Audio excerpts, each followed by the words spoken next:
Good morning everyone. Husband যখন ঘরে থাকে না, তো একটা জিনিসের চাপ বেড়ে যায়, যেটা হচ্ছে ব্রেকফাস্টের চাপ। কেন কি, হাজব্যান্ড যখন ঘরে থাকে তো একটু ভালো কিছু বানাতেই হয়। তো আমি পড়ে গেছিলাম একদম প্রেশারে কি আমি কালকে কি ব্রেকফাস্ট বানাবো। তো রাত্রে একটু ভাত রয়ে গেছিলো, তো ভাবলাম এই ভাতটাকে দিয়ে একটা কিছু করে ফেলি। তো উনি আবার একটু টেস্টি না হলে খান না, তাই এটাকেই একটু টেস্টি বানানোর চেষ্টা করলাম। ভাত ভাজিটার মধ্যে আমরা বাঙালিতে যেটাকে বলি ভাত ভাজি, তো এটাকে একটু বিরিয়ানি স্টাইলে বানানোর চেষ্টা করলাম। শর্টকাটই বলতে পারো, ফট করে হয়ে যায়, অনেক জলদি জলদি হয়ে যায়। তো এটা খেয়ে হাজব্যান্ড বলল অনেক টেস্টি হয়েছে, আমাকে আরেকটু দাও। থ্যাংক গড, আমার একটা প্রেশার কমে গেল।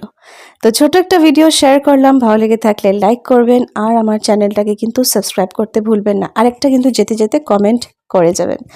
দেখা হচ্ছে পরের ভিডিওতে।